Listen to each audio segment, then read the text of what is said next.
जय भोले की हर हर महादेव बम बम भोले।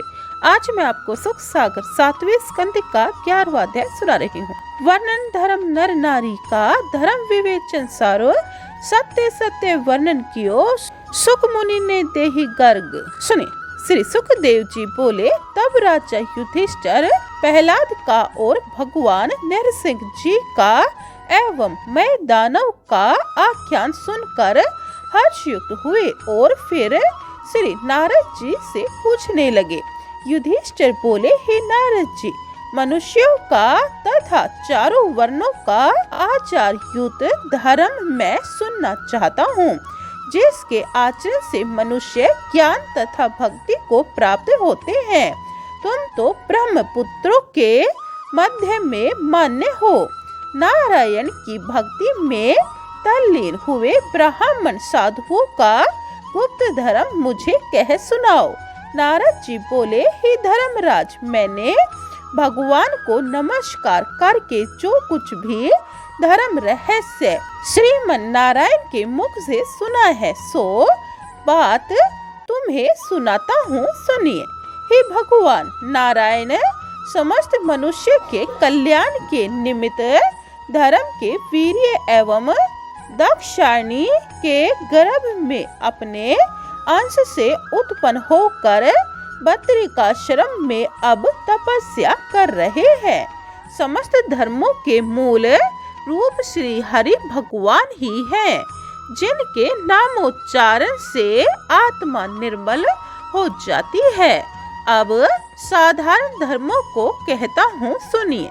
सत्य, दया, उपवास, सोच, क्षमा, सत, असत्य का विवेक, शम अर्थात मन को स्थिर रखना, दम अर्थात इंद्रियों का दमन करना, अहिंसा, ब्रह्मचर्य पालन, दान, स्वाध्याय अर्थात पढ़ना लिखना, आर्जव अर्थात विनम्रता, संतोष, बड़ों की सेवा एवं आज्ञा पालन करना, मनुष्यों से किए गए कर्मों की विफलता का विवेक और निर्वर्त निष्काम वार्तालापों का त्याग, कुकर्मों का त्याग, आत्म विचार, सब प्राणियों को अनादि का विभाग कर पुण्य भोजन कराना, सब प्राणियों में आत्म देवता अर्थात परमात्मा की व्यापक मूर्ति का निरीक्षण करना। हे राजन, अब आप नवधा भक्ति को सुनिए, जो कि भगवान को प्यारी है। हरि कथा श्रवण, हरि कीर्तन, हरि मूर्ति स्मरण, हरि भगवान के चरणों का ध्यान करते हुए नमस्कार आदि पूजा, सेवा कर्म, निम्रत धारण, दास्य भाव, साख्य भाव आत्मा का उनके स्वरूप में अर्पण कर देना। हे राजन, यह 30 लक्षण सबों के लिए मान्य एवं साक्षात धर्म रूप ही कह सुनाए। अब मैं द्विजों अर्थात ब्राह्मणों, क्षत्रिय तथा वैश्य का धर्म लक्षण कहता हूँ, जो जन्म काल से द्विज तत्व को ही प्राप्त होते हैं और संस्कार भी द्विजों के करते हैं। उन द्विजों के लिए यज्ञ, अध्ययन तथा दान कर्म करना और कराना विहित है। शूद्रों का तो वर्ण धर्म सेवा ही है।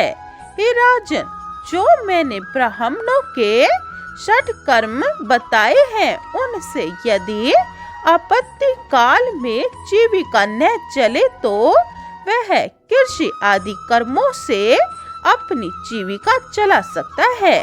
क्षत्रिय को खंड व्रत द्वारा जीवों की रक्षा तथा यथा योग्य कर दंड यानी जुर्माना से जीविकोपार्जन करना श्रेष्ठ है।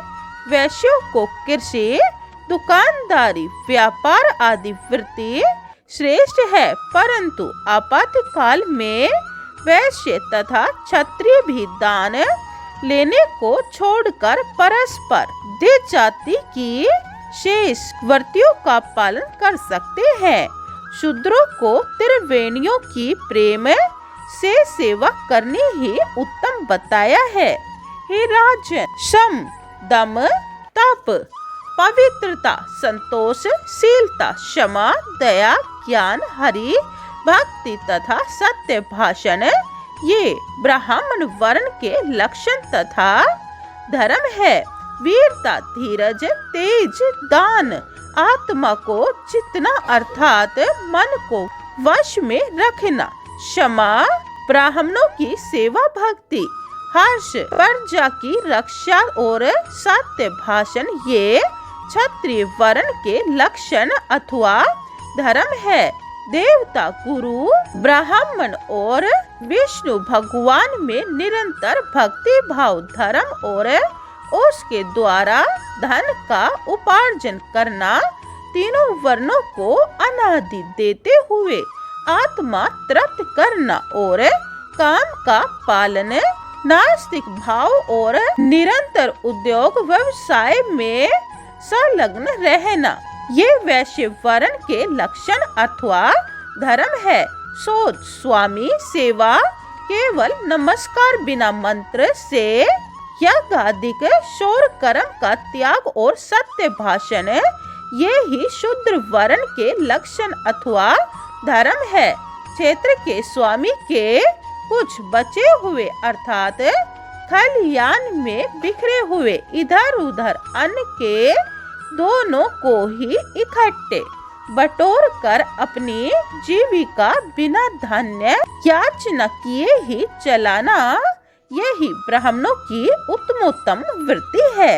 आपातकाल पड़ने पर भी नीच वर्ण को उत्तम वृत्ति न करनी चाहिए। अपना वर्ण यथा धर्म कर्म आदि नीचा ही है तो उसको ही उत्तम मानना चाहिए, न कि हीनतव कर्म को त्याग कर देव जाति के कर्म करने लगे। हे राजन, अब मैं आपको स्त्रियों के धर्म का वर्णन सुनाता हूँ, सुनिए। स्त्रियों को अपनी कुमार अवस्था में माता पिता की आज्ञा पालन करते हुए तथा धर्म ग्रंथों का पठन पाठन करते हुए गृह के कार्यों की शिक्षा सीखना ही पहला कर्तव्य है।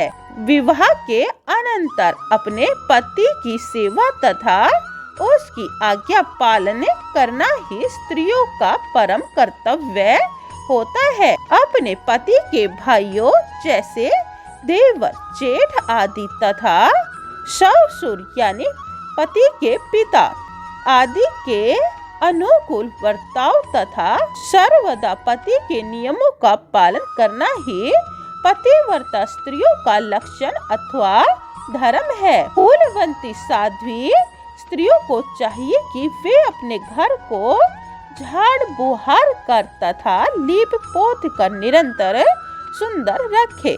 समस्त घर की सामग्रियां अपने अपने स्थान पर जमा दें, जिससे काम करने पर उनके मिलने में कोई अड़चन न उठानी पड़े। रसोई की सामग्रियों को साफ सुथरी एवं ढकी रखें।